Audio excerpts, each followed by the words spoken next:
El Hospital Médica Campestre le da la bienvenida a su serie de webinars Salud y Felicidad. El día de hoy, nuestro moderador será el doctor Guillermo Ramírez Núñez, director médico del Hospital Médica Campestre. El doctor Ramírez es licenciado médico cirujano por la Universidad Michoacana de San Nicolás de Hidalgo, máster en cuidados paliativos por la Universidad de Barcelona, maestro en administración y gestión de servicio de salud por la Universidad Cuauhtémoc, aspirante a doctor en administración por la Universidad IEXPRO. Bienvenidos, comenzamos nuestro webinar. ¿Qué tal? Muy buenas tardes. Bienvenidos a todos los seguidores de este webinar de la serie Salud y Felicidad que presenta el Hospital Médica Campestre. El día de hoy hablaremos de un tema sumamente importante para todos los mexicanos, como es las vacunas contra el COVID y el nuevo reto que presenta para nuestro país. Los encabezados del día de hoy de diferentes medios de comunicación confirman que el día de mañana, 23 de diciembre, arribará a México la primer lote de vacunas y que lo más probable es que en los próximos días comience la distribución en gran parte del país. Para eso tenemos la participación del doctor Héctor Jaime Ramírez Barba, quien cuenta con una trayectoria muy amplia tanto como profesional de la salud como servidor público. Vamos a hablar un poco del doctor Héctor Jaime. El doctor es egresado de la Universidad de Guanajuato como médico cirujano. Posteriormente realizó una especialización en cirugía general y está certificado por la Universidad de Guadalajara. Es maestro en administración con especialización en finanzas por la Universidad de Guanajuato. Es doctor en administración y ciencias de la salud por Pacific Western University y doctor en administración pública por la Universidad de Anáhuac. Actualmente es diputado federal por el Distrito 5 de León, Guanajuato, y es secretario de la Comisión de Salud del Congreso Federal. Doctor, bienvenido. Es un honor compartir esta tarde con usted. Escuchamos lo que tiene que comentarnos con respecto a este nuevo reto que enfrenta nuestro país con respecto a la vacunación. Bienvenido. Muchas gracias, Guillermo. Muchas gracias por la presentación. Agradezco a la América Campestre su generosidad para invitarme y compartir algunos minutos de reflexiones sobre cuál sería el reto que tendríamos en México después de un año pesado, un año complicado para todas y todos los mexicanos. Y si me permite, empezaríamos entonces con la plática. En cuanto me permitan avanzar con el cursor, aquí vamos. Bueno, lo primero que tenemos que señalar es que lo que ha dicho tanto el gobierno federal de que está dominada la pandemia, estamos muy lejos de serlo. En realidad lo que ha estado ocurriendo en sus propios pronósticos, el escenario para mayo era que fueran 6,000, después para junio eran 60,000, y antes de llegar a la Nochebuena habrá en México más de 120,000 familias enlutadas por el coronavirus. Se encuentra con una gran fase de actividad comunitaria, de transmisión comunitaria, y obviamente el planteamiento central que se ve como una pequeña luz al final del túnel es el tema de la vacunación, y sobre eso estaremos platicando. Decía Cicerón que la buena salud la aprecian más los que acaban de pasar una enfermedad que los que nunca han estado enfermos. Y por eso, qué bueno que estos webinars se intitulan Felicidad, porque forma parte de lo que quisiéramos luego ya tener después de padecer algo similar a lo que pudiera ser el COVID-19. Lo primero que yo quisiera puntualizar es que la salud en realidad es la resultante de varias cosas. La gente en ocasiones confunde la salud con la atención médica. En realidad la salud tiene que ver primero con la persona, con su genética, con su educación, con los estilos de vida. Y aquí si hablamos de obesidad, si hablamos de tabaquismo, si hablamos de enfermedades que pueden ser concurrentes con una persona, tiene un factor clave en el caso del COVID. También tendrá que ver entonces con el medio ambiente, con los determinantes de la salud, por supuesto, con la salud pública, el acceso y los servicios a la salud, y por último, la atención médica, los servicios de salud, cuánto acceso se tiene y cuánta calidad. Acceso y servicios que, por cierto, en la época de COVID, pues se han visto francamente rebasados por la falta de planeación y estructura. Un virus, decía Peter Medawar, que fue ganador del Premio Nobel por su trabajo de inmunología de trasplantes. Es simplemente una mala noticia, dice, envuelta en proteínas. Y sobre eso tenemos que luchar. Sin duda, creo yo que en un futuro, si hay alguna especie que puede ser derrotada por los virus, va a ser la especie humana. Hemos tenido muchísimos en las últimas épocas y sin duda que esto puede ser un tema que debe tener mucho más alerta y sobre todo ante los efectos de cambio climático y lo que, como una especie muy depredadora que somos los seres humanos, nos está ocasionando. En marzo, el 26 de febrero del 2020, presenté en un foro del periódico AM aquí en León, Guanajuato, hace 300 días, lo que podía significar el reto de la economía para la salud en México. Hacíamos referencia en aquel entonces, hace 300 días, que el 33% tenía obesidad, que 49% eran varones y que 1 de cada 6 podría ser transmitido, una persona enferma podría transmitir hasta 6, es lo que se contemplaba en aquel entonces, apenas a 26 días de haber reconocido ya de manera directa un tema de salud pública central y que esto podría también significar una caída en el Producto Interno Bruto. En aquel entonces señalábamos también que el impacto que podía tener, sobre todo por donde empezó el coronavirus, que fue China, era que 15% de las instalaciones y de los productos que se utilizaban en medicina se producían en China y que el 85% de los medicamentos de reserva de Estados Unidos tenían que ver con productos estratégicamente de China y un poco de la India, y en ambos casos vino a complicar el resto del mundo y el aprovisionamiento de medicamentos, y así estamos viendo, además de la falta de planeación del gobierno mexicano para tener medicamentos e insumos, pues un tema que se complicó muchísimo cuando China cerró sus fronteras y el país actuó de igual manera. Hace 300 días también decíamos que esta epidemia iba a dar algunos impactos positivos y ahí vemos algunas empresas que en cuanto inició en aquel entonces se veía que aumentaron el valor de sus acciones, entre ellos la compañía Moderna, la compañía Novavax, Johnson & Johnson, entre algunas de las chinas también se encontraron con un gran incremento en sus acciones, pues eran fabricantes de suministros médicos, eran compañías de atención médica en Internet, compañías de diagnóstico, fabricantes de terapias antivirales. Se dedicaron muchos de ellos a la biofarmacia, el desarrollo de vacunas, que es el tema que nos va a ocupar hoy, o medicamentos, y se esperaba que estas compañías pudieran tener resiliencia a lo que se iba presentando a lo largo de la pandemia. Por último, marcaba yo en aquel entonces, en febrero, los escenarios potenciales. Un escenario que se podía percibir optimista en el caso que las medidas impuestas en el mundo llevaran a la contención, que hubiera un desarrollo y un despliegue exitoso de vacunas, que la epidemia tuviera un pico máximo en marzo y en abril, que se llegara a una etapa de estabilización y recuperación en mayo y que el negocio y la economía regresaran a la normalidad. Obviamente este escenario pues no se dio. Y el escenario que había propuesto como economista era que se iba a propagar y hubiera una mortalidad mayor, que iba a haber una afectación de las economías y de los mercados.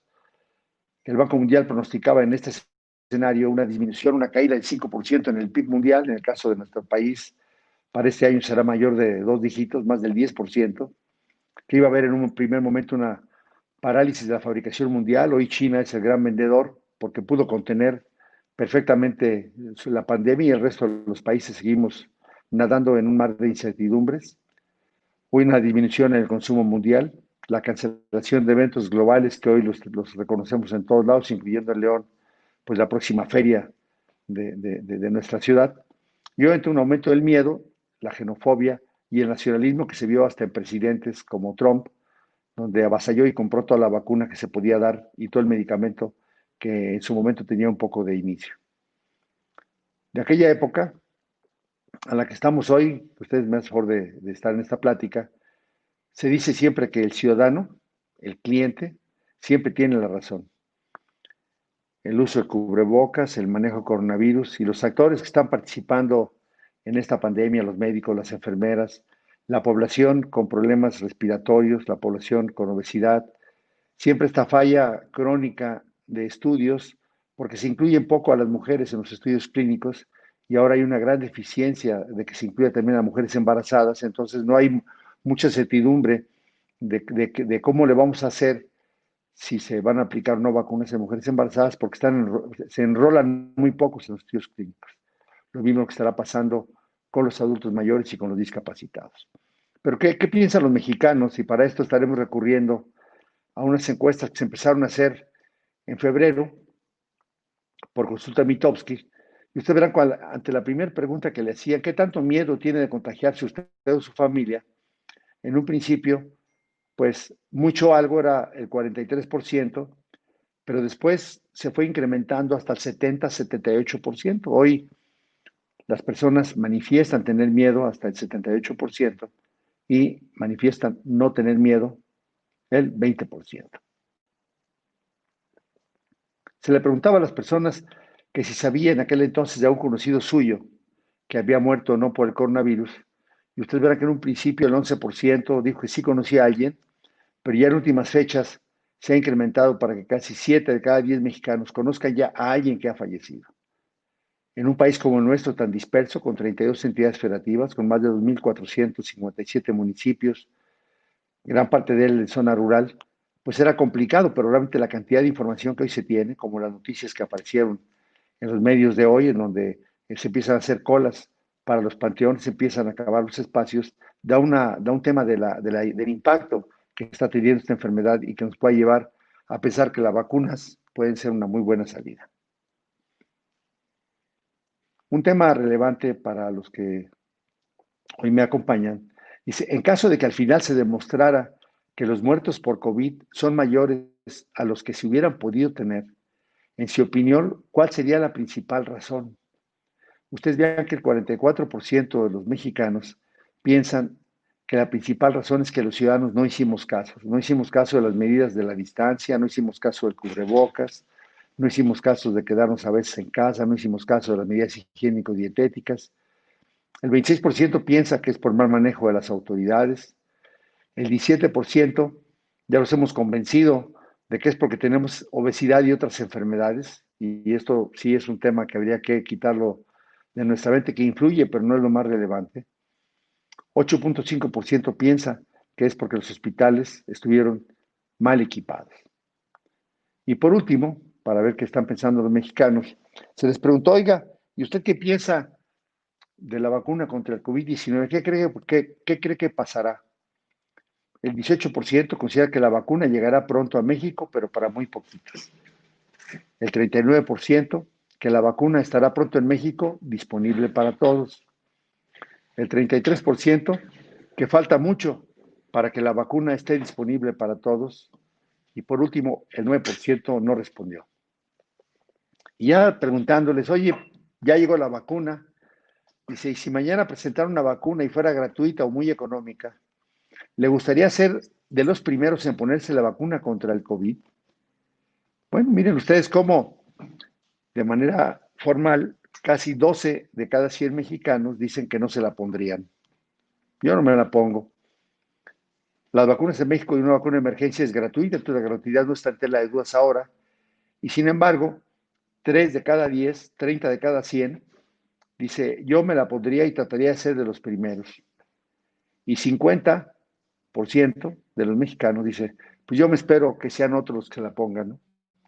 Entonces, vean a un sentimiento de miedo por la vacuna, de un exceso de mortalidad, con la experiencia que existe en México de que las vacunas han erradicado enfermedades como la poliomielitis, la difteria, el tétanos, sigue habiendo un poco de resquemor de lo que puede ocurrir con las vacunas en nuestro país y esto será un reto que solamente con la confianza de hacer las cosas bien, los mexicanos podrán irse incorporando a una vacuna que de los últimos 10 años, pues la de la influenza fue casi la penúltima incorporada al Plan Universal de Vacunación en México y esta sería la última vacuna que se podría estar incorporando. Pero aún así la lucha sería quién y cuándo tendría que irse a poner. Estar platicando aquí en un webinar de las vacunas, cuando tú te metes a San Google y te encuentras 2.690 millones de sitios de coronavirus, más de 5.000 que hablan de COVID-19, más de 174 millones que hablan de SARS-CoV-2, como que ya hay mucha información, sin embargo, estandarizarla para tomar decisiones cuesta trabajo. Entonces, la información hay suficiente hoy con la capacidad de los niveles de traducción de inteligencia artificial que tienen los sistemas. No importa qué idioma esté, lo puedes casi traducir al idioma español con algunas eh, frases que estén un poco mal escritas, pero pues para tomar decisiones, para entretenerte, sin duda que habría mucha información. Noten ustedes, esta plática la presenté el 31 de marzo del 2020 y en aquel entonces un sitio específico de la Organización Mundial de la Salud de los Estados Unidos, de Norteamérica y del Consejo de Europa dijeron, vamos a publicar todos los estudios que vayan a hacerse para COVID, cómo tratarlo, cómo diagnosticarlo, cómo promoverlo. Y en aquel entonces había 239 estudios al 31 de marzo. El día de hoy por la mañana, los estudios que están haciendo en el mundo, la mayoría de ellos multicéntricos, 4.266 estudios. Sin precedentes la cantidad de investigadores, de esfuerzos, de dinero, más de 10,000 millones de dólares incorporados en muchísimos de estos proyectos, para saber de qué manera puede prevenirse, de qué manera puede defenderse, de qué manera puede no presentarse complicaciones, y entre ellos, por supuesto, las vacunas y otro tipo de herramientas terapéuticas.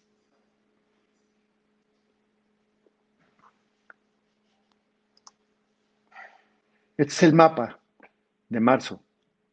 ¿Cuántos estudios había en Estados Unidos? 29, en Canadá 6 en Sudamérica, 0 estudios en México. El 11 de marzo ya la pandemia había sido declarada pandemia, en aquel entonces era una enfermedad emergente infecciosa y el 11 de marzo ya fue pandemia. Bueno, habían pasado 20 días después y en México no había un solo estudio registrado. 74 en China, 3 en Australia, 55 en Europa. Y la distribución al día de hoy ha cambiado. En México ya hay 94 estudios, 973 en la Unión Americana, 151 en Canadá, 226 en China, no aumentó mucho, 35 en Australia y Europa, la Unión Europea, 1.571 estudios.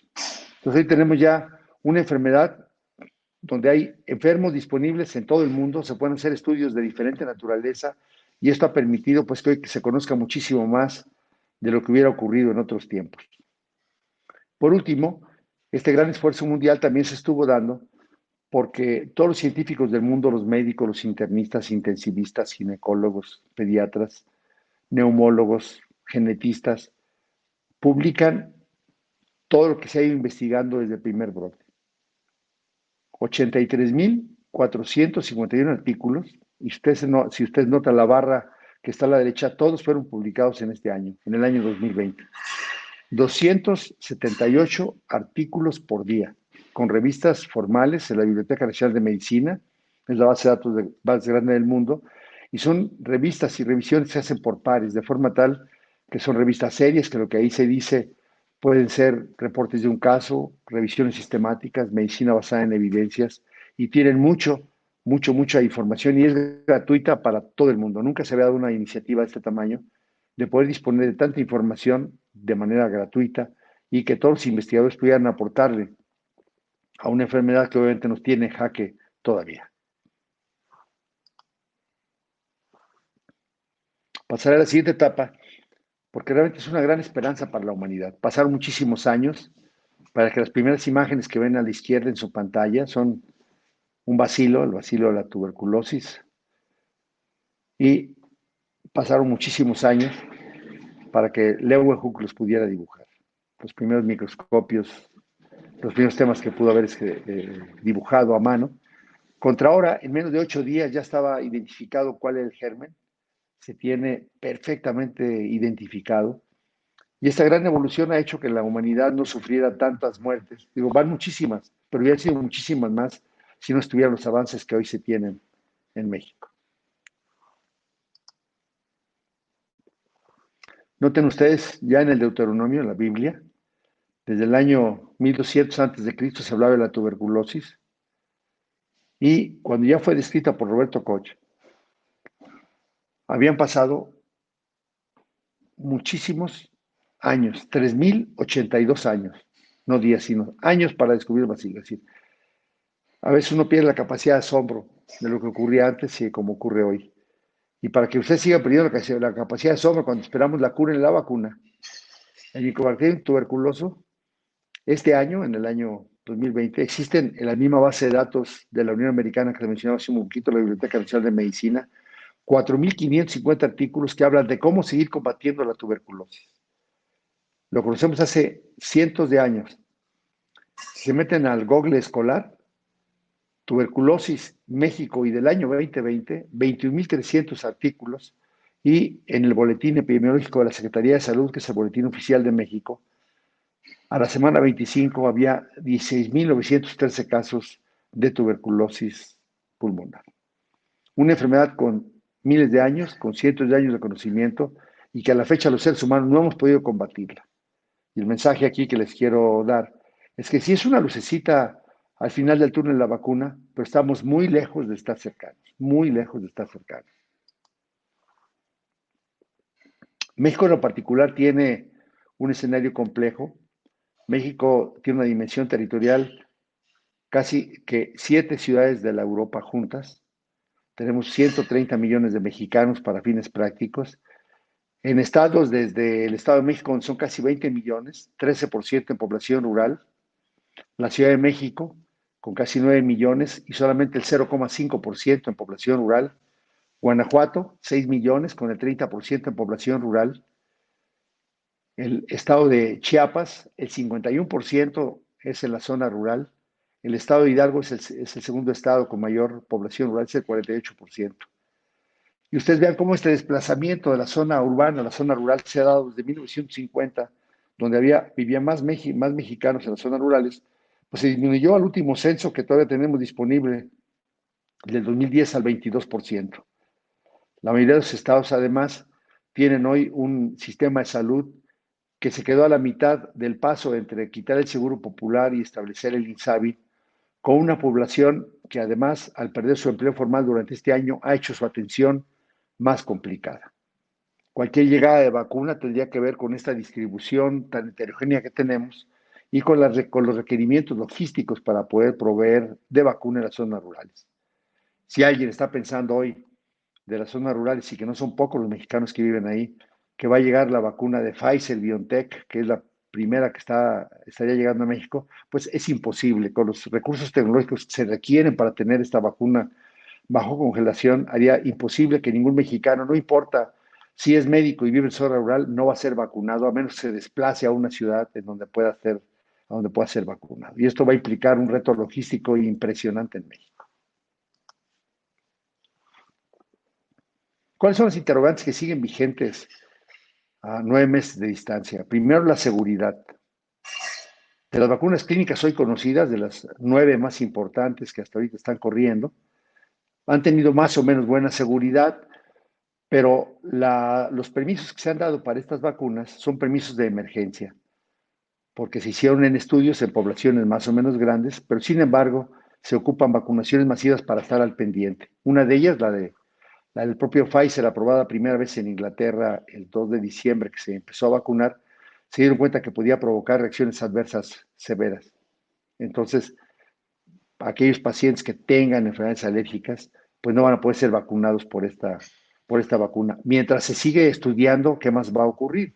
Tampoco se está poniendo en menores de 18 años y tampoco se está poniendo en mujeres embarazadas. ¿Cómo funcionarán con adultos mayores? Las que hoy se conocen, la mayoría funcionan bien con adultos mayores. Y cuando se pone una vacuna, el reto que se puso durante todo este periodo donde los gobiernos, los particulares, pues ponían dinero, era esperar que al menos uno de cada dos que se le aplicara la vacuna hiciera anticuerpos, que sirviera para algo. Bueno, las que tenemos van entre el 60 algunas cuando se pone una sola dosis, hasta el 95 en otras, y para prevenir enfermedades graves. La vacuna sirve para que el COVID-SIDA no sea tan grave, ese podría ser un objetivo de la vacuna. En el caso que se vacune y se haga anticuerpos, ¿cuánto tiempo va a durar su protección? Es decir, ¿solamente se va a poner esta vez o se va a requerir, como la influenza, estar poniendo cada año? Y esto tiene muchísimo impacto porque el costo de las vacunas, por ejemplo, la de Pfizer es una vacuna extremadamente cara y si hay que ponerla cada año, pues en México sería un grave problema de política pública, porque ya no hay espacio fiscal y yo creo que la de Pfizer podría ser debut y despedida si sigue a este costo tan alto. Luego, la segunda es, la pregunta es si estas vacunas cuando se ponen van a evitar lo que está ocurriendo hoy y que nos tiene otra vez con una gran transmisión comunitaria. Si va a impedir que se transmita el COVID de una persona a otra, si va a proteger para que una vez puesta no te dé la enfermedad si te pones en contacto con gente que pueda contagiarte. Y por último, si estas vacunas solamente protegen contra la enfermedad grave. Solamente hay una vacuna que en corto plazo ha demostrado que proteja contra la enfermedad grave y estaremos comentando más adelante. Entonces todavía hay varios interrogantes, pero sin embargo, ante una pregunta puntual, oye, Héctor Jaime, ¿tú te la pondrías? Yo me pondría y la primera que llegara, sin duda que me la pondría, y tengo 64 años de edad. México en lo particular ha hecho compromisos ahorita de papel, primero con un conjunto, un conglomerado que tiene en estudio varias vacunas, 9 en particular. México se comprometió a ponerle de entrada $180 millones de entrada y estaría comprometido para una vez que se apruebe y que se validen algunas de estas vacunas, no ha salido ninguna todavía, se puedan adquirir 51 millones de dosis. Y como se ponen 2 dosis en las 9 vacunas que están ahí, con cualquiera que estas salgan, pues serviría para 25 millones de mexicanos. Hay acuerdos de precompra con la vacuna, con 2 vacunas rusas, con la de AstraZeneca, que ya ha sido muy nombrada en México, porque fue la primera que pensamos que iba a llegar y que la Fundación Carlos Slim de la Salud puso dinero para hacer la transferencia de tecnología y que se pudiera producir en México, y la CanSino. También hay convenios de colaboración con otras vacunas que están corriendo en México, y la primera compra ya formal, real, con dinerito puesto, se hizo con Pfizer en este diciembre. Se hizo un contrato y Pfizer dijo, bueno, mira, mientras la produzco te voy a mandar, aunque sean 250,000 dosis. Iban a llegar el diciembre 20, no han llegado todavía, y en teoría estas vacunas servirían para vacunar a 125,000 personas, porque esta vacuna también es de 2 dosis. Se pone la primera y luego 3 semanas después se pone la segunda vacuna.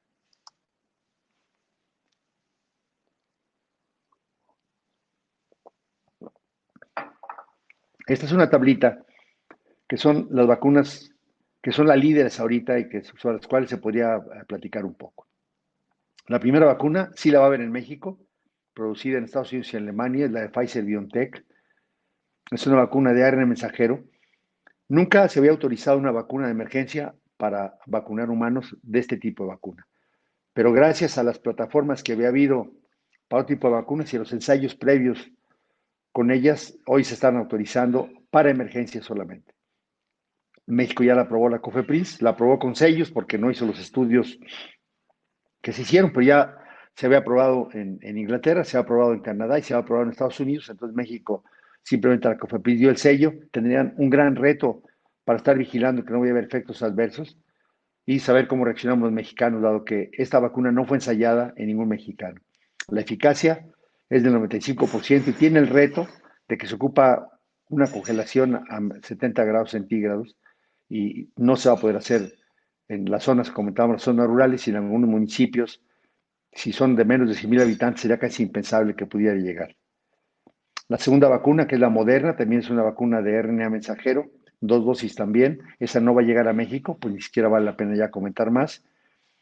La CanSino Biologics es una vacuna china, es un adenovirus, tiene 90% de eficacia. Se calcula que podría llegar a México para febrero del 21. Esta sí se va a usar en México y esta vacuna sí se está probando ya en México. Es decir, es una vacuna en la cual participan mexicanos en los estudios de fase 3. La cuarta vacuna, el Sputnik rusa, sí va a llegar a México, sí se está ensayando en mexicanos, va a haber experiencia con ellos, es de 2 dosis. Y estas vacunas no requieren una refrigeración especial durante un mes y si se va a guardar más, hasta por 6 meses por el refrigerador, entonces va a permitir una logística más sencilla. La cuarta también va a llegar, es una vacuna alemana, es de Janssen Johnson, también es una vacuna de adenovirus, sí va a llegar, sí se está ensayando en México, pero se calcula que puede llegar alrededor de junio del 21. Yo puse la de Sputnik, me regreso un poco a la anterior, la rusa, porque ya el ruso la están utilizando También los chinos lo están utilizando, pero lo usaron en el ejército. En México todavía no está autorizada ninguna de las dos para su uso de emergencia. Y por último, la de AstraZeneca, que existe en México, se va a producir en México, pero no se ensayó en México. Esta vacuna no fue ensayada en México, fue ensayada en Brasil, en Argentina. De Argentina se estará trayendo el antígeno y un laboratorio mexicano se estará armando. Esta vacuna tiene una variante entre el 60 y el 90%, se está afinando todavía las dosis y eso va a hacer que se retrase. Se vaya calculado que para febrero del 21, pero puede haber más retrasos. Otra vacuna rusa que probablemente sigue a México es del Instituto Vector, una Epivac Corona. Es una proteína, todavía no sabe para cuándo puede estar, pero los rusos están teniendo mucha posibilidad de estar compartiendo con el mundo su tecnología. Los rusos y los chinos están teniendo un no interés tan comercial para poder funcionar hacia el resto del mundo. Novavax ya está firmada con México, se está utilizando en México. Todavía no hay dinero, pero también se calcula que para marzo 21 podría llegar. Sinopharm de China también podría llegar a México. No se está estudiando en ningún mexicano todavía, es un virus inactivado. 86% hasta ahorita los datos que van registrados en revistas formales. También hay otra de Sinopharm, del Instituto de Wuhan. La primera era del Instituto de Beijing. Sí va a llegar a México, también es un virus inactivado. Hay muchas esperanzas en estas vacunas, porque las que conocemos de estas, como el sarampión, tienen un buen beneficio. Ojalá que puedan dar un poco de mayor defensa. Se desconocen muchos detalles todavía. En los próximos meses sabremos mucho más. De Sinovac BioNTech, el Coronavac, insisto que China está teniendo muchos arreglos con el mundo y podría llegar esta vacuna en un futuro también. De la India, la Bharat BioNTech no va a llegar, es un virus inactivado, también podría ser esperanzadora en los próximos meses y años. Podría estar ya por México si es que se autoriza para junio del 21. Y por último, el CureVac, que también está en México, también está ensayando, es una vacuna alemana, una vacuna de ARN como la de Pfizer y como la Moderna. También son 2 dosis y estará llegando para junio 21 y no requiere tanta refrigeración. En conclusión, tenemos ya muchas vacunas, están llegando a México, se van a poder tener. Sin embargo, ¿cuáles son las etapas de la estrategia planteadas por el gobierno federal? Ellos dicen con la primera vacuna que ya se tiene hoy y que se tiene un programa ya pagado para que lleguen supuestamente entre este diciembre y todo el 21, es que primero se vacunen los funcionarios de salud y quizás otros trabajadores esenciales, aunque no lo hayan dicho. Solamente médicos, enfermeras y los que trabajan en hospitales y centros de salud de nuestro país son 1.5 millones de personas que estarían vacunados ahora que se empieza a aplicar estas primeras 125,000 dosis, entre enero y febrero, el restante. Y ahí ya se gastarían los primeros 3 millones de dosis de Pfizer. Después seguirían los que están entre la séptima década de la vida, la octava y los demás de 9, que significa de 60 a 70, 70 a 80 y más de 80 años. Más de 60, entre 60 y 70 años hay 8.4 millones de mexicanos. Entre 70 y 80 hay 4.3 millones y entre 80 y más 2.1 millones de mexicanos. En 2.457 municipios. Entonces, muchos adultos mayores, los que viven en las zonas rurales y en las zonas urbanas o en municipios menores de 100,000 habitantes, quizás no les llegue esta primera vacuna porque la tecnología para distribuirlo va a ser complicadísima. Pero en teoría, si se los pone como fuera ese orden que se está comentando, ya se estarían gastando 29 millones más de dosis de vacunas. Con eso se acabarían las de Pfizer, ya no habría casi ninguna más para Pfizer. Y habría que esperar para qué fecha llegarían el resto de las vacunas y cuál le tocarían a los demás. Solamente hay una vacuna que es de una dosis, las demás todas son de 2 dosis. Luego se supone que entre abril y mayo serían de 50 a 59 años, serían 12.9 millones de mexicanos. Luego entre mayo y junio, los de 40 a 49 años, que serían 16.3 millones de mexicanos, se ocuparían 32 millones de dosis. Y luego ya entre junio y marzo del 22, aquellos que están arriba de 18 y menores de 40, que son 42.8 millones de mexicanos. Y todavía hay muchas dudas si vacunar o no a los menores de 18 años, porque todavía no hay mucha experiencia y tendría que irse viendo con el resto de las vacunas y conforme surja la evidencia y se ocuparían los restantes 94 millones de dosis, donde podrían estar quizás los 73 millones de dosis comprometidos con AstraZeneca para poder vacunar a los mexicanos. Esta es la tablita y ustedes verán que si ahorita para hacer los simulacros que hemos visto en las televisiones, para distribuir las primeras 125,000 dosis, se ocupa el ejército, pues sería imposible que el ejército pudiera vacunar. El ejército, la estrategia federal tiene que cambiar para realmente aprovechar el sistema de salud nacional, el público, el privado, y que todo aquel que pueda vacunar se incorpore al esquema de vacunación, si no va a ser imposible poner tantos millones de vacunas en tan poco plazo.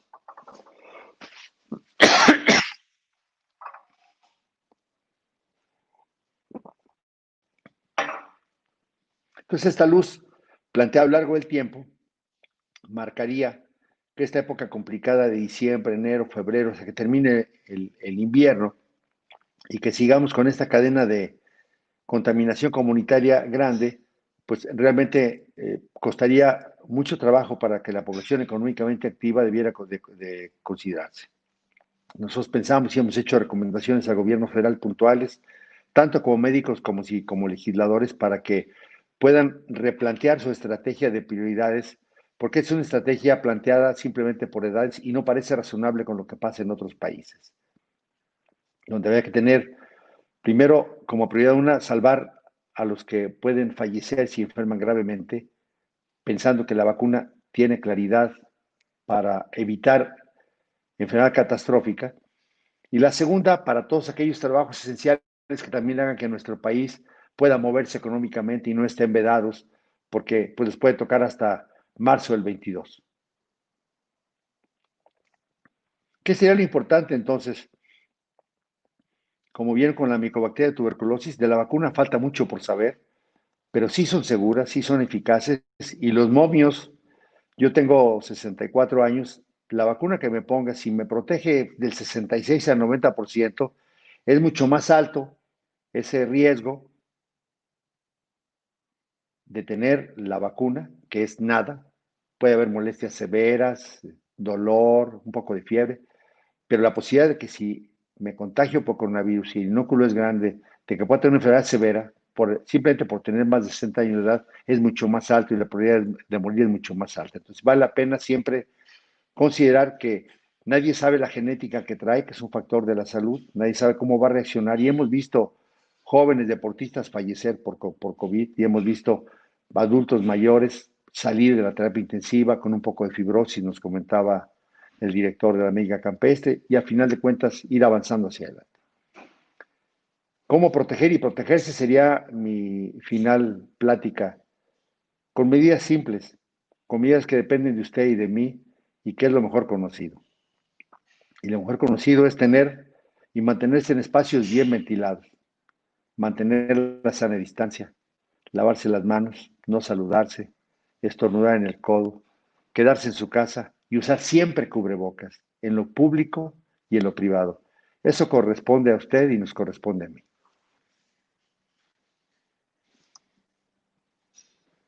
Pues me parece que hay buenas nuevas, porque ya llegó la vacuna, pero quizás todo el 2021 nos seguirá tocando hacer lo que nos toca a nosotros y no depender del gobierno para hacerlo mejor. Y ojalá que nos toque una vacuna pronto.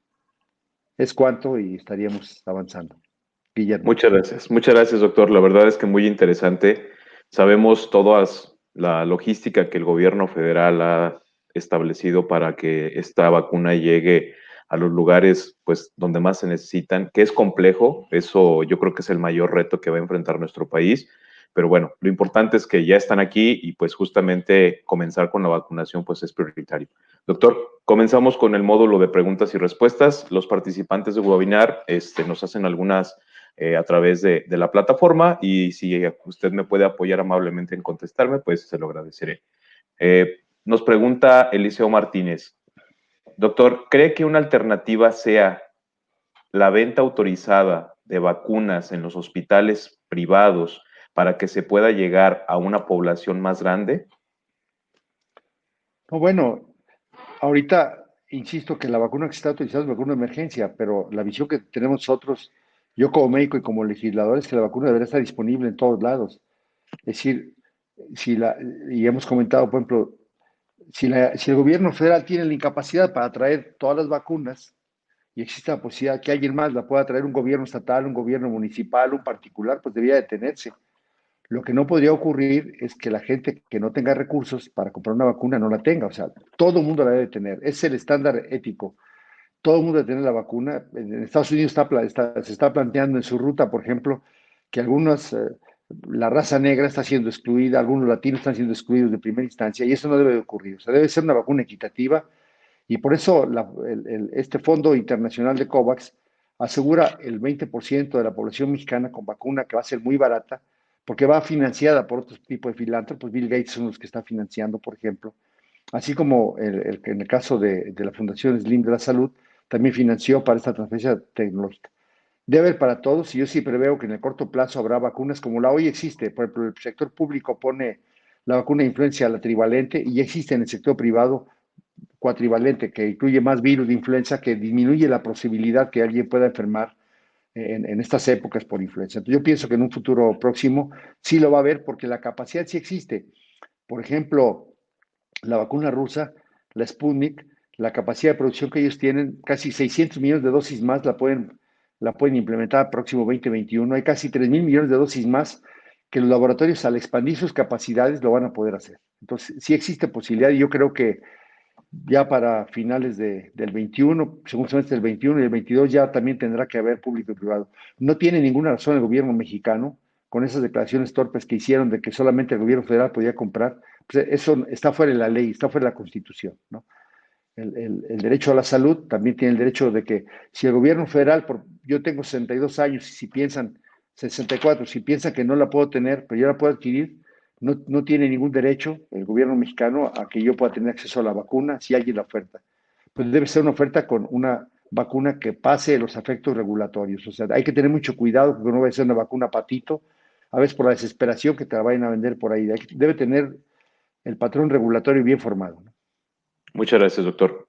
Nos pregunta Marta Rodríguez, ¿qué opina de la estrategia que han tomado otros países de comenzar la vacunación con la población joven y reactivar la economía?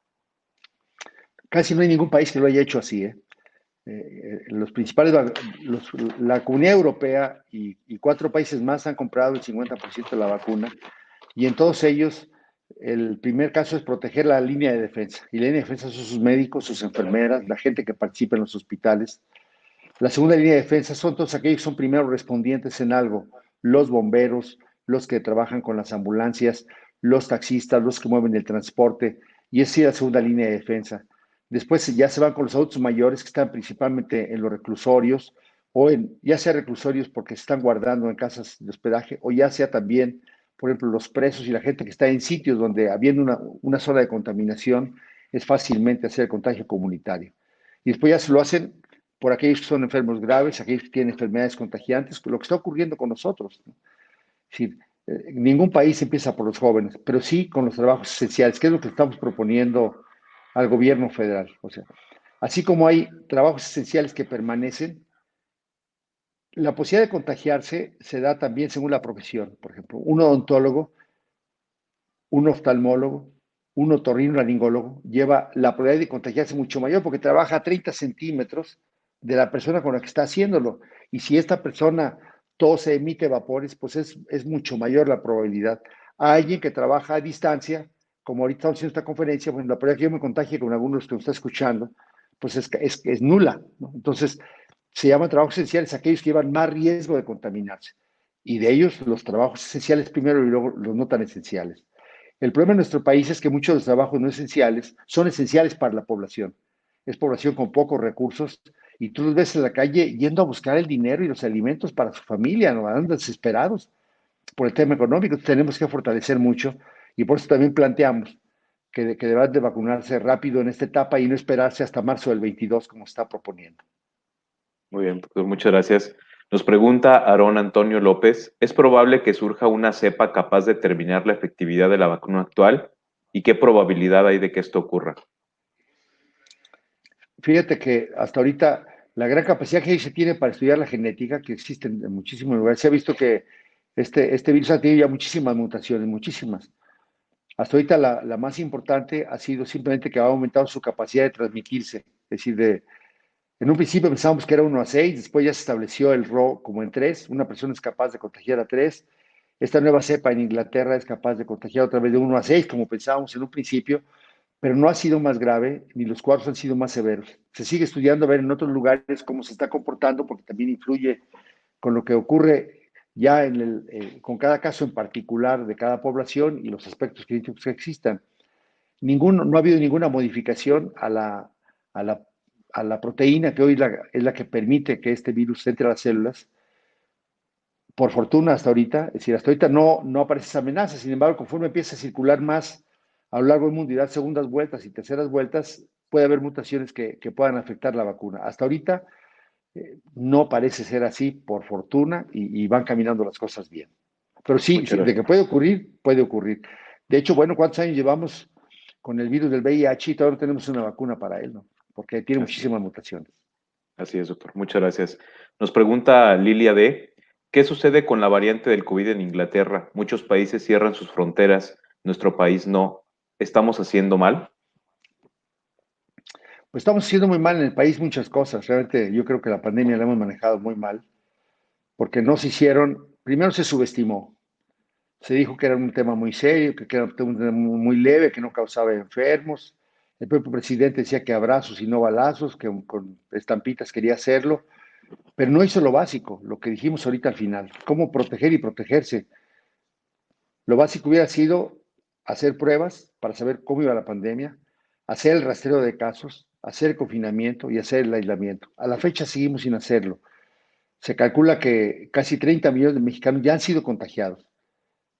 Nosotros pensamos que lo que se buscaba era una inmunidad de rebaño, pero a un costo muy alto. 120,000 reconocidos antes del 24 y casi 130,000 más no reconocidos como COVID que han fallecido por exceso en México. Más aparte las muertes adicionales por no atender las enfermedades como el cáncer, que por estar los hospitales llenos por COVID, pues no se tiene la atención debida. Entonces yo sí creo que se han hecho malas cosas y entre ellas, otra vez, digo, esta cepa de Inglaterra se tenía conocimiento ahí desde el principio de diciembre. Antier emitieron apenas una alerta epidemiológica de que, oigan, hay que tener cuidado, pero ayer llegaron compañeros de Inglaterra a México, ni siquiera gel en la entrada, ningún seguimiento a los que llegaron, y habría que ver si ya está este rastreo para conocer si hay esa variante ya en México. O sea, que se tiene en México la capacidad para identificar si existe una variante, le existe. Pero si no se están haciendo los rastreos, pues va a ser casi imposible que lo tengamos. La encuesta serológica que acaba de ser terminada demostró que en México hay mucho más contagiados que el millón y fracción que reconocen ellos. O sea, tenemos casi 30 millones de contagiados en México ya. Muchos de ellos no han hecho defensas, que es parte de las preguntas que tendríamos que hacer. Y por eso hay gente que se ha contagiado y se ha recontagiado en casi el mismo periodo. Tengo compañeras legisladoras que le dio la primera vez, fue positivo, les volvió a dar una segunda vez, ya perdiendo el olfato, perdiendo el gusto, poniéndose con enfermedad un poco más severa. Y por eso, aunque te hubiera dado, hay que seguir guardándolas. Te dio o no te dio COVID, fuiste o no positivo, no puedes andar con la confianza, andar sin cubrebocas en cualquier espacio público. Muy bien, doctor. Muchas gracias. De hecho, es una pregunta que se está repitiendo en el chat. ¿Qué tan recomendado es que después de la vacunación las personas sigamos utilizando el cubrebocas? 1000 a 1, 1000 a 1, porque todavía no conocemos bien la enfermedad y, insisto, tú no sabes si el nivel de enfermedad que tuviste te dio un número suficiente de anticuerpos y si va a quedar una memoria. Hay pocos estudios que se llaman de seguimiento en el tiempo y los han hecho, por ejemplo, el más completo es un estudio hecho en médicos de Bélgica, porque los están haciéndoles pruebas después de que dieron positivo y positivo significó, identificaron el germen, lo volvieron a identificar, rastrearon los anticuerpos y empezaron a hacer las secuencias. Y en las secuencias muchos de ellos se volvieron a reinfectar. Entonces vale la pena tomar estas medidas mientras no conozcamos más cuál es el comportamiento y la historia natural que va a tener el COVID-19, este SARS-CoV-2, con sus variantes que pudiera haber. Entonces sí es recomendable que se sigan teniendo estas medidas. Muchas gracias, doctor. Nos pregunta Rafael Gama, doctor, ¿en León existe la capacidad de mantener una refrigeración de la vacuna de Pfizer a menos 70 grados? Sí, hay 4 refrigeradores. Guanajuato tiene la capacidad para hacerlo. Aquí el planteamiento es esta logística complicada, porque una vez de sacarla, tú tienes la capacidad, vienen 975 cargas y cada vial con 6. Entonces la logística es poderlo vacunar, tener la lista, estar viendo los previos en este ensayo, decir, eres o no alérgico de entrada, tienes o no embarazo y poderlo hacer. Sí existe en Guanajuato la capacidad para vacunarla. Obviamente, la pregunta sería, ¿cuánto personal ocuparías? Por eso digo que la logística es un poco más seria. México tiene una gran experiencia en el sistema de vacunación.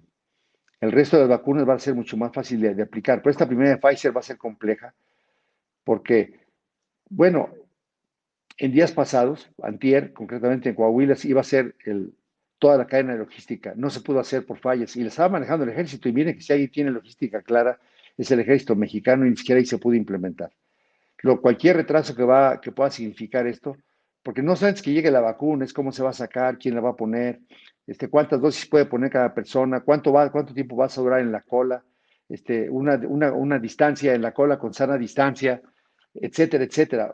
Va a ser complejo, va a ser un reto para este país. Y por eso me parece a mí muy bien que al menos los gobernadores de la Alianza Federalista estén solicitando que conozcamos mucho más a detalle y que realmente se incorporen todos los sistemas estatales de salud. Esto no puede hacerse desde una oficina en el DF, donde se la pasan 3/4 de su tiempo dando noticias en conferencias y no actuando en la planeación de las cosas. Muy bien, doctor, muchas gracias. Nos pregunta Viv, doctor Héctor, ¿en México existen laboratorios que estén en investigación para el desarrollo de alguna vacuna mexicana? Acaba de decir el CONACYT que hay una aportación de 50 millones de pesos. Las vacunas que van hasta ahorita, el cálculo estimado de inversión ha sido de 10 mil millones de dólares. Pues con 50 millones de pesos es poco, pero sí la UNAM ya está trabajando con algunos laboratorios. El Hospital San José de Nuevo León también está trabajando, han estado trabajando en estas vacunas. La UNAM de manera específica ha estado caminando. Yo espero que sí se pueda hacer para adelante, pero faltaría mucho rato. Lo que sí es que lo más caro para probar una vacuna es que hay enfermos suficientes. Y enfermos suficientes hay, por eso es que ahorita es muy fácil avanzar tan rápido, porque realmente tener una cantidad de enfermos suficiente no hay limitante en estos momentos. Muy bien, doctor, muchas gracias. Nos está preguntando Martín Díaz que si conoce cuál sería la logística de vacunación en Guanajuato, doctor. No la conocemos porque hasta ahorita el gobierno federal no ha hecho partícipe a los estados de cómo va a ser la estrategia. Hasta ahorita lo único que hizo fue centralizarlo junto con la Sedena para hacerlo en la Ciudad de México y en Coahuila.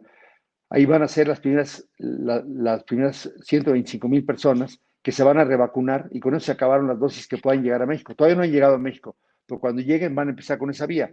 Y lo complicado, imagínense la logística, por ejemplo, en México va a haber en 4 campos militares la vacuna. Trasladen a los médicos y enfermeras de todos los hospitales a esos lugares para que se vacunen con listas, quiénes van a ser. Y no solamente son de hospitales públicos, porque esta vacuna atiende lo mismo públicos y hospitales. En la médica campestre hay médicos y enfermeras y gente de vigilancia, de intendencia y de farmacia que atiende pacientes con COVID, que también deben ser vacunados en la primera línea. Es decir, no solamente son los médicos del Seguro Social, de la Secretaría de Salud, no. Deben ser públicos, privados y de asistencia social. Y aquellos que van a atender en los asilos de ancianos, por ejemplo, los médicos y el personal también ahí deberán ser vacunados. Imagínense, tú tienes que mandar la lista por día de quienes van a ir, asegurarse que estén en la línea, vacunarse. Es una logística muy compleja. Por eso yo digo que ahorita lo importante es cuidar nosotros y ver que qué bueno que esté llegando. Vamos a ver cuánto se aprende en esta primera cadena de logística, si va a haber el número de refrigeradores y que no pase como me comentaban en algunos lugares, en donde pues llega el refrigerador pero se fue la luz, ¿no? Todavía tenemos muchos municipios en donde la luz no tiene la cantidad suficiente para aguantar una descarga o si hay lluvias o cosas que pueden pasar como incidentes y rescatar una vacuna que aparte que es muy cara, pues no la puedes mover en grandes cantidades. Correcto, doctor, muchas gracias. Esa era una siguiente pregunta. ¿Qué costo tiene actualmente la vacuna que está arribando a México? Pues mira, alrededor de $40, no conocemos con certeza el precio, solamente costa la vacuna, más todo el costo adicional de traslado, almacenamiento, etcétera, y lo que va a significar en carga horaria adicional de recursos. Porque lo que ha estado pasando es que mucho personal de los hospitales no está haciendo lo que le tocaba hacer y se ha movido a las zonas COVID, es decir, es lo que llaman la reconversión. Hoy vemos a otorrinolaringólogos manejando solamente zona COVID. Casi todos los médicos de los hospitales, llegó un momento en Tijuana en que todo el mundo estaba solamente en zona COVID, nadie atendía ninguna otra especialidad, por urgente que fuera, era derivado a otros hospitales, o como se ha hecho con convenios con hospitales privados, llegaba un paciente con apendicitis, pero en ese hospital los cirujanos también estaban solamente en la zona COVID, pues se llevaba a este paciente a un hospital privado para operarse, porque ya no había capacidad en los hospitales. Entonces, luego, se calcula que las chinas estarán alrededor de $10, se calcula que las rusas estarán alrededor de $7, la de AstraZeneca se calcula que estará a $3 o $4, y quizás en ese rango de $3 o $4 es lo que pueda comprar el país para el futuro. Entonces, cualquier vacuna que pueda ser movida, aún como se hacen con otras vacunas, en un refrigerador normal y luego moverse en termos para llevarlos a todos los centros de salud y que se pueda hacer una vacunación más rápida, como se hacía la Semana Nacional de Vacunación, creo que podría ser una buena medida. O sea, yo veo como legislador lo que se hizo ahora, por ejemplo, se eliminaron 106 fideicomisos, supuestamente para tener 60,000 millones de pesos para comprar la vacuna. Luego se quitó al Fondo de Gastos Catastróficos, con el cual se atendían los cánceres de los niños, de mujeres, de hombres, medicamentos para VIH y SIDA, para niños, y esos 30,000 millones más los 69,000 millones, en teoría era para atender el tema de la vacuna.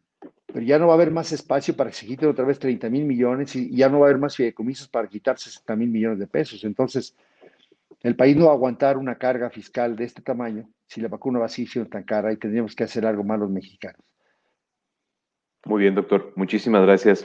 Y por último, nos están preguntando si usted sabe cuáles son algunos de las reacciones o efectos secundarios que ha presentado algunas de las personas que ya han recibido esta vacunación en otros países.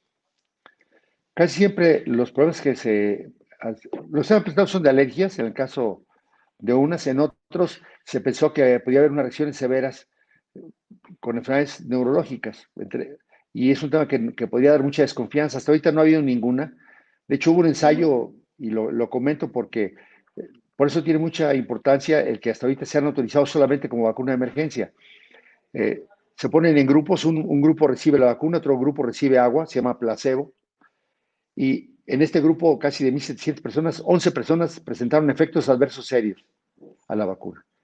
Cuando se presentan efectos adversos serios, se para el estudio y se abren los sobres para saber, porque ni el investigador ni el paciente sabe si recibió la vacuna o recibió el placebo. Bueno, los 11 efectos adversos serios los recibieron los placebos. Entonces, fueron enfermedades diferentes a la vacuna y uno puede confundirse. Por eso es muy importante que los políticos tomen decisiones basadas en ciencia y no solamente lo que ellos creen. Entonces, hasta ahorita no ha habido ningún efecto adverso muy serio, ninguno. De hecho, Cancino Biologics, que se está probando en México, en Perú se probó un efecto adverso, se suspendió, en Brasil hubo otro y se suspendió y ya se revolvió a reactivar porque después de abrir la tarjeta de seguridad para saber qué tipo de vacuna se puso y ver si ese efecto es con mucho mayor proximidad del efecto y el paciente, si era un efecto indeseable de la vacuna. Hasta ahorita no había un efecto serio. Yo por eso digo, si ahorita me dijeran a mí, yo me rescribí. Cuando dijeron, en México estamos reclutando pacientes para vacunas, yo me inscribí en la plataforma, todavía no me han llamado, pues si me hablan me pongo cuál, ni me interesa cuál, póngamela. Porque el riesgo es infinitamente inferior ponerse la vacuna a que dé COVID. Eso que no haya ninguna duda. Porque el hecho de que 84 de cada 100 que les da COVID son aparentemente asintomáticos, todavía no conocemos. Y lo que mencionaba el doctor Guillermo Ramírez con su experiencia ya de manejar casi 9 meses pacientes con COVID en la América Campestre, es que la severidad de los síntomas no solamente son los primeros 6 días, los pacientes pueden presentar síntomas por 4 semanas, 8 semanas, y ahorita se empiezan a dar cuenta de síntomas que duran hasta 6 meses o más. Y algunos de ellos pues, ya son casi permanentes porque da fibrosis pulmonar, accidentes neurológicos serios, y se está conociendo mucho, pero aquí quien tiene más experiencia clínica, porque los ha estado siguiendo como director del hospital, es don Guillermo Ramírez, que pudiera aportarnos ahorita con su experiencia lo que estamos comentando. Muchas gracias, doctor. Pues, doctor, tenemos muchísimas preguntas, pero el tiempo nos apremia. Quiero agradecerle en nombre del Hospital Médica Campestre su valioso tiempo, así como la información tan amablemente que nos compartió de un tema tan importante que cierra un ciclo muy importante en la historia de México en este 2020, que si bien ha traído cosas muy trágicas, también es una buena noticia que debemos de aplaudir. Le agradezco nuevamente su apoyo y virtualmente le entregamos este pequeño reconocimiento, doctor, por su valioso tiempo y contribución en este webinar. Doctor, ¿con algo con lo que se quiera despedir? Pues está la presentación en formato PDF, que va a estar en mis redes sociales, @Héctor Jaime o doctor Héctor Jaime en Facebook, y obviamente con todos los derechos para que también la Médica Campestre pueda distribuirlo a la gente que generosamente estuvo con nosotros. Muchas gracias, doctor. Sí, efectivamente, la presentación del doctor Héctor Jaime pueden descargarla en la parte superior derecha donde se encuentra el apartado de los folletos. Ahí podrán descargar esta presentación que algunas personas del chat nos hicieron el favor de solicitar. Y por otro lado, pues también quiero recordarles de la revista Salud y Felicidad. Vamos en el número 45, donde se tocan, así como este y otros temas de interés que hemos visto a lo largo de esta serie de webinars de la serie Salud y Felicidad.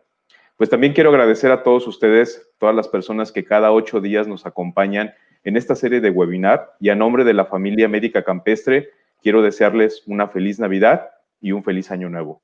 Reciban un caluroso abrazo a la distancia y nuestros mejores deseos para usted y los suyos. Nos vemos el próximo año.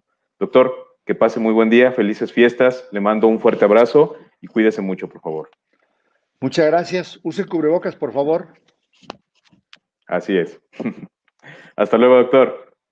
Hasta luego, gracias.